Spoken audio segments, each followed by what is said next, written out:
Competitive exam segment में आप सभी का स्वागत है दोस्तों। आज हम भारत के संवैधानिक विकास के अंतर्गत 1813 के चार्टर एक्ट, 1833 के चार्टर एक्ट, 1853 के चार्टर एक्ट के जो महत्वपूर्ण प्रावधान है उसका हम चर्चा करेंगे। इससे पहले के वीडियो में हमने भारत के संवैधानिक विकास के पार्ट 1 के वीडियो में 1773 के रेगुलेटिंग एक्ट से लेकर 1793 के चार्टर एक्ट के जो महत्वपूर्ण प्रावधान थे उसका हमने चर्चा किया था। आप उस वीडियो को देख सकते हैं, इसका लिंक हम इस वीडियो के डिस्क्रिप्शन में दे देंगे नीचे। चलिए हम आज भारत के संवैधानिक विकास के अंतर्गत 1813 के चार्टर एक्ट को देखते हैं, जिसके अंतर्गत ईस्ट इंडिया कंपनी के जो व्यापारिक एकाधिकार है उसको क्या कर दिया जाता है, व्यापारिक एकाधिकार को समाप्त कर दिया गया। व्यापारिक एकाधिकार को क्या कर दिया जाता है, समाप्त कर दिया जाता है। लेकिन आपको ये चीज ध्यान में रखना है, लेकिन चीन के साथ जो व्यापार है और जो चाह का जो व्यापार है, ठीक है, चीन हमारा पड़ोसी देश है, ठीक है, और चाह जो फसल में अगर कोई देखेंगे, जो चाह का जो है खेती करना, उत्पादन करना और इसका व्यापार करना पूरी तरीके से अभी भी ईस्ट इंडिया कंपनी का एकाधिकार बना हुआ है। चलिए इसके बाद हम लोग भारतीय शिक्षा पर पहली बार ब्रिटिश पार्लियामेंट के द्वारा इस एक्ट में प्रावधान किया जाता है कि 1 लाख रुपया, 1 लाख रुपया जो है, 1 लाख रुपया भारतीयों के शिक्षा पर खर्च किया जाएगा। 1 लाख रुपया क्या किया जाएगा, भारतीयों की शिक्षा पे खर्च किया जाएगा। भारतीयों के शिक्षा पर 1 लाख रुपया खर्च किया जाएगा, जो भारत में जो प्रादेशिक विज्ञान हुआ, अन्य क्षेत्रों में जो विकास के लिए, जो भारत की शिक्षा का पुनरुत्थान के लिए, ठीक है, पहली बार 1 लाख रुपया खर्च किया जाएगा। और ये जो 1 लाख रुपया है वो कंपनी के आय से आएगा, ठीक है, कहाँ से आएगा, जो ईस्ट इंडिया कंपनी है, कंपनी के आय से 1 लाख रुपया आएगा, ठीक है।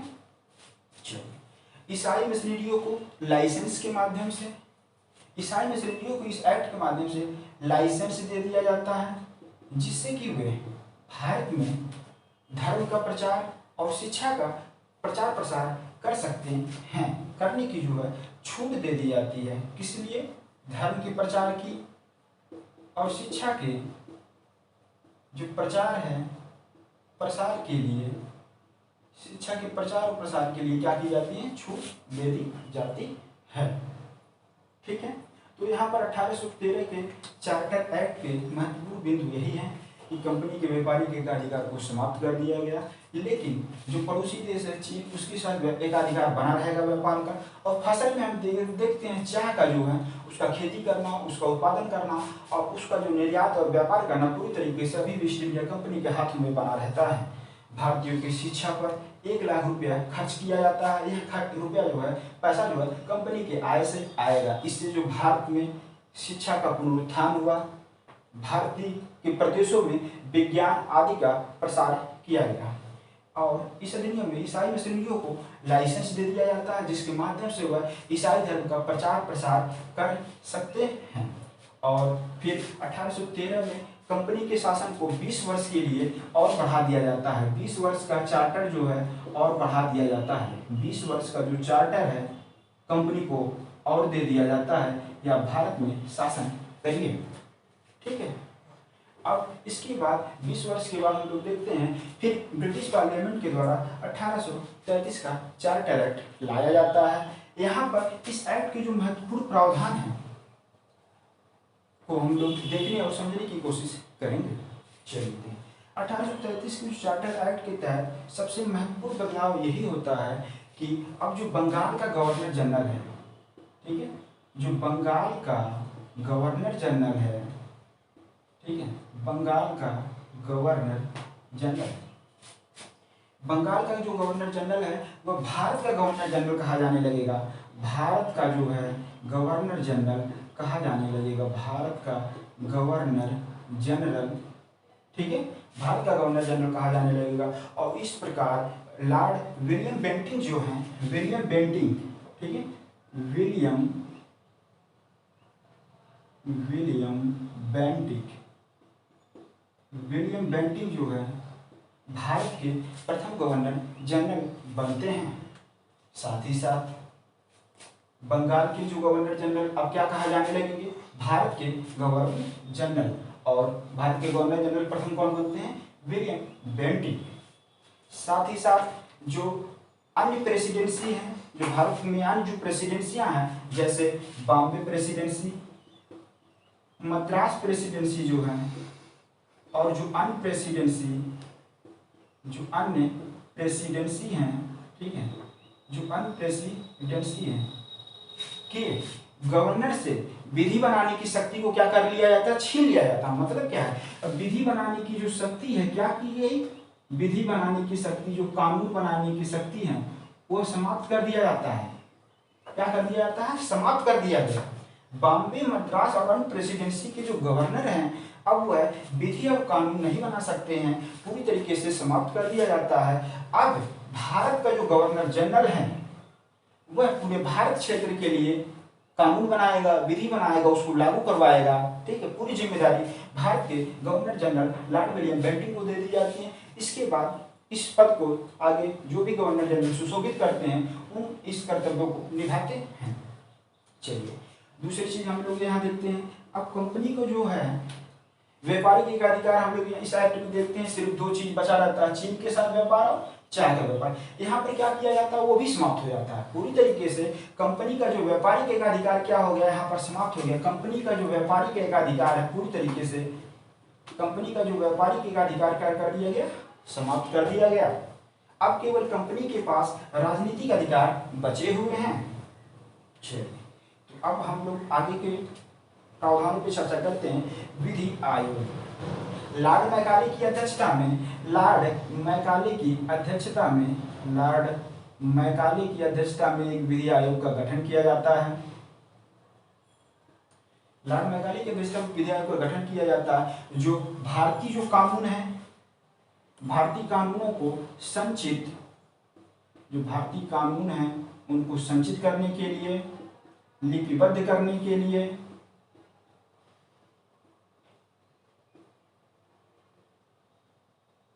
भारतीय कानूनों को लिपिबद्ध करने के लिए, भारतीय कानून को संचित करने के लिए, लिपिबद्ध करने के लिए और भारतीय कानूनों में सुधार करने के लिए एक आयोग का गठन किया जाता है, विधि आयोग, जो लॉर्ड मैकाले इसके अध्यक्ष होते हैं। और एक विस्तृत दस्तावेज तैयार किया जाता है भारतीय कानूनों का, ठीक है। चलिए अब यहाँ पर ये ध्यान देने योग्य बात है कि अभी जो लॉर्ड मैकाले जो विधि आयोग के सदस्य हैं, वो भारत का जो गवर्नर जनरल है, जो कार्यकारी परिषद इसकी गवर्नर जनरल का है, वहाँ पर अभी इनको अस्थायी सदस्य का दर्जा दिया गया है।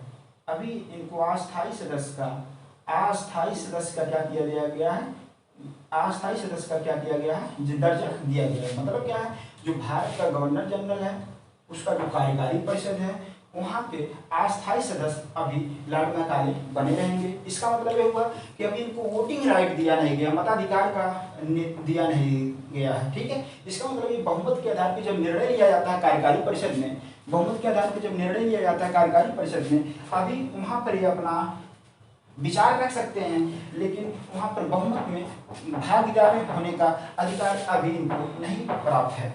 और इसी क्रम में हम लोग देखते हैं 1843 में जो है दास्ता कानून को प्रतिबंधित कर दिया जाता है, कानून लाकर, ठीक है। दास्ता को जो है कानून के माध्यम से क्या कर दिया जाता है, जो दास्ता भारत में जो दास्ता प्रचलित थी, ठीक है, उसको क्या कर दिया गया, प्रतिबंधित कर दिया गया दास्ता कानून लाकर, ठीक है।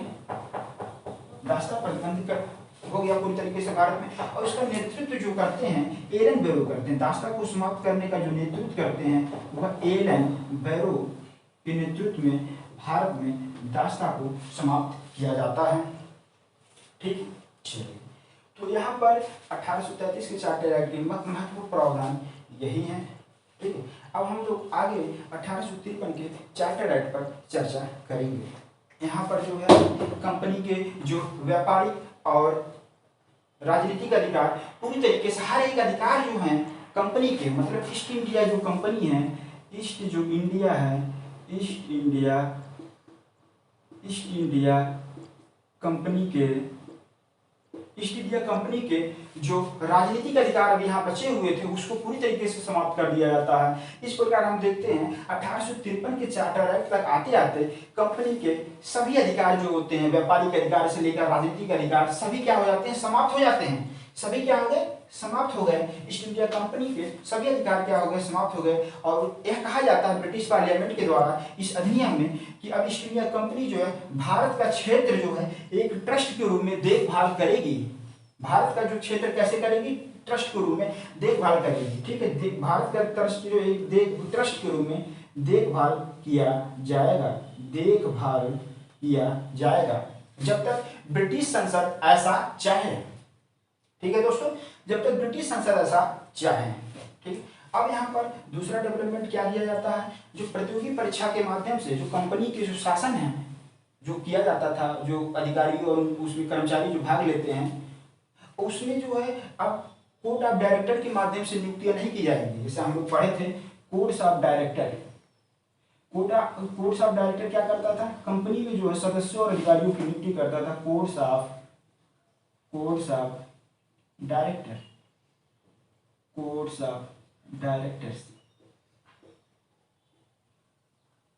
Courts of directors.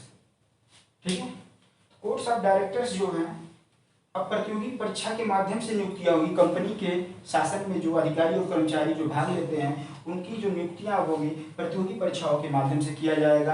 अब कोर्ट ऑफ डायरेक्टर के द्वारा जो नियुक्ति की जाती थी उसको क्या कर दिया गया, समाप्त कर दिया गया। इसका मतलब अब ये हुआ कि अभी हम लोग जो 1773 के अधिनियम में देखते हैं कोर्ट ऑफ डायरेक्टर के सदस्यों की संख्या कितनी रहती है, 24 रहती है।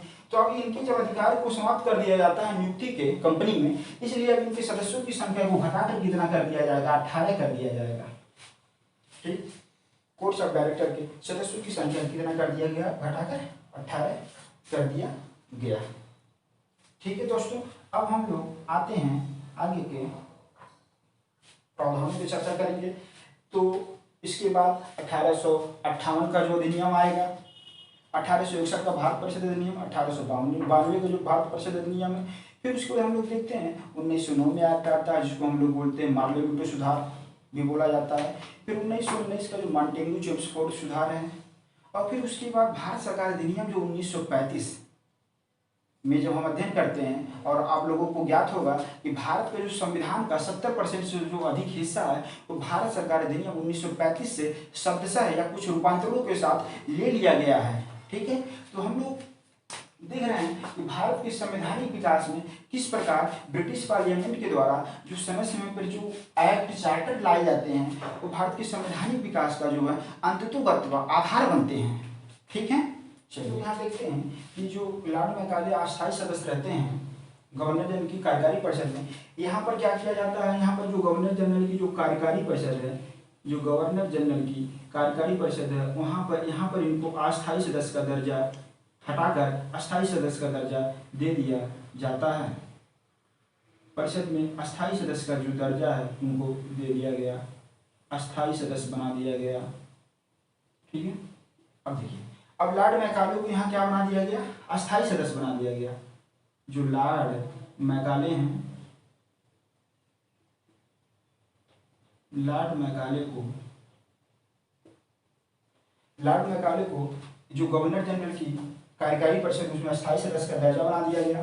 अब ये क्या होगा, अब ये जो है वोटिंग राइट्स इनको यहाँ पर मिल गई। अब गवर्नर जनरल में जो कार्यकारी परिषद में जो बहुमत के आधार पर निर्णय लिया जाता है, ठीक है, बहुमत के ही आधार पर निर्णय क्या दिया जाएगा, लिया जाएगा। ठीक है, जैसा कि हम लोग जानते हैं पीछे के एक्ट में सदस्यों की गवर्नर जनरल के कार्यकारी सदस्यों की संख्या कितनी रहती है, 3 रहती है। अब गवर्नर जनरल जब की कार्यकारी परिषद में लॉर्ड मैकाले शामिल हो जाते हैं तो कार्यकारी परिषद में सदस्यों की संख्या बढ़कर कितनी हो जाती है, 4 हो जाती हैं। और एक गवर्नर जनरल रहेंगे, 5 हो जाएंगे और बहुमत से ही निर्णय लिया जाएगा किसी भी विधि या किसी भी कानून पर। ठीक है, तो 1853 की चार्टर एक्ट की महत्वपूर्ण प्रावधान यही है कि भारत का जो क्षेत्र है अब ईस्ट इंडिया कंपनी एक ट्रस्ट के रूप में देखभाल करेगी जब तक ब्रिटिश पार्लियामेंट ऐसा चाहे। अब कंपनी के शासन में कर्मचारी और अधिकारियों की जो नियुक्ति हो रही है वह है प्रतियोगी परीक्षाओं के माध्यम से किया जाएगा। पहले यह नियुक्ति कोर्ट ऑफ डायरेक्टर के माध्यम से की जा रही थी, और इससे पहले के अधिनियम में देखते हैं एक्ट में सदस्यों की संख्या कितनी रहती है, 24 रहती है। जब इनकी नियुक्ति के अधिकार को समाप्त कर दिया जाता है तो संख्या जो है 24 से घटाकर 18 कर दी जाती है सदस्यों की संख्या। ठीक है, अब यहाँ पर हम लोग देखते हैं जो कार्यकारी परिषद है गवर्नर जनरल की, वहाँ पर लॉर्ड मैकाले को अस्थायी सदस्य का क्या कर दिया गया, दर्जा दे दिया गया। देखिए जैसे 1813 का जो चार्टर एक्ट है, 1813 के चार्टर एक्ट के माध्यम से ईस्ट इंडिया कंपनी के व्यापारिक एकाधिकार को समाप्त कर दिया जाता है, लेकिन चीन के साथ व्यापारिक एकाधिकार बना रहता है। और फसल में देखते हैं चाह का खेती करना, उत्पादन करना और उसका निर्यात करना, व्यापार करना, यह पूरी तरीके से बना रहता है। चलिए, भारतीयों की शिक्षा पर पहली बार 1 लाख रुपया खर्च किया जाता है, जिससे कि भारत के शिक्षा का पुनरुत्थान किया जा सके, भारतीय प्रदेशों में विज्ञान आदि विषयों को प्रोत्साहित किया जा सके।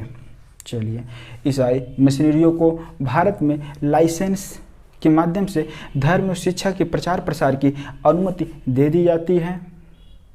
और इस अधिनियम में कंपनी को कहा जाता है कि 20 वर्ष के लिए और आपको चार्टर प्रदान किया जाता है और भारत में शासन को करिए। अब इस प्रकार हम लोग 1833 के चार्टर एक्ट में आते हैं। तो यहाँ पर हम लोग देखते हैं कि जो व्यापारिक एकाधिकार है वो पूरी तरीके से समाप्त हो गया। अब कंपनी के पास केवल राजनीतिक अधिकार बचे हुए हैं।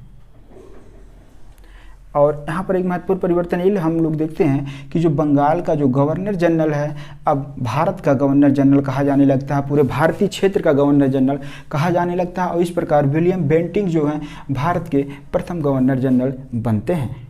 साथ ही साथ बॉम्बे प्रेसिडेंसी, मद्रास प्रेसिडेंसी और अन्य प्रेसिडेंसी के जो गवर्नर होते हैं उनको विधि व कानून बनाने की शक्ति का समाप्त कर दिया जाता है, छीन लिया जाता है। और पूरी शक्ति जो है कानून बनाने की शक्ति पूरे भारतीय क्षेत्रों का किसके पास चला जाता है, भारत के गवर्नर जनरल के पास चला जाता है।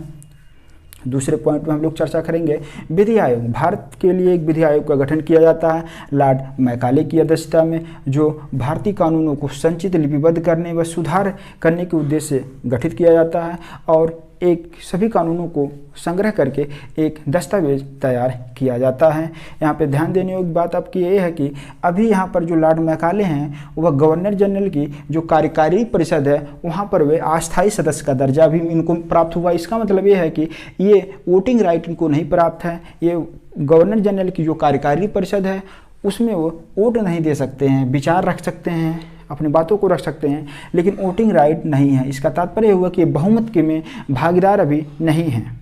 चलिए, 1843 के दास्ता एक्ट लाकर दास्ता को जो है पूरे भारत में प्रतिबंधित कर दिया जाता है और इसका नेतृत्व जो है एलन बेरो ने किया था। इसलिए कहा भी जाता है कि दास्ता को समाप्त करने वाले कौन थे, एलन बेरो। क्वेश्चन भी आ जाता है, तो ये आपको याद रहना चाहिए। हम फिर इसके बाद 1853 के चार्टर एक्ट पर आते हैं। 1853 के चार्टर एक्ट के तहत देखते हैं ईस्ट इंडिया जो कंपनी के जो सभी अधिकार, व्यापारिक अधिकार, राजनीतिक अधिकार पूरी तरीके से समाप्त हो जाते हैं। अब भारत का क्षेत्र जो है ट्रस्ट के रूप में देखभाल करेगी जब तक ब्रिटिश संसद ऐसा चाहे। इस अधिनियम के माध्यम से, इस एक्ट के माध्यम से ऐसा प्रावधान किया जाता है।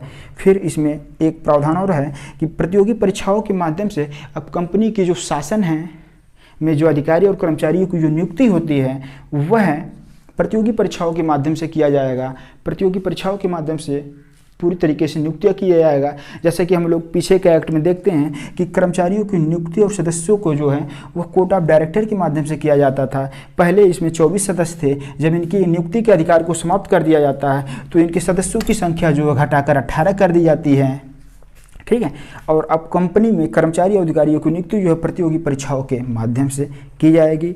और इस एक्ट में जो लॉर्ड मैकाले हैं विधि आयोग के जो अध्यक्षता करते हैं, इनको गवर्नर जनरल की जो कार्यकारी परिषद है उनमें इनको अस्थायी सदस्य का दर्जा दे दिया गया लॉर्ड मैकाले को। अब गवर्नर जनरल की जो कार्यकारी परिषद है उसमें सदस्यों की संख्या कितनी हो गई, सदस्यों की संख्या कितनी हो गई, 4 हो गई।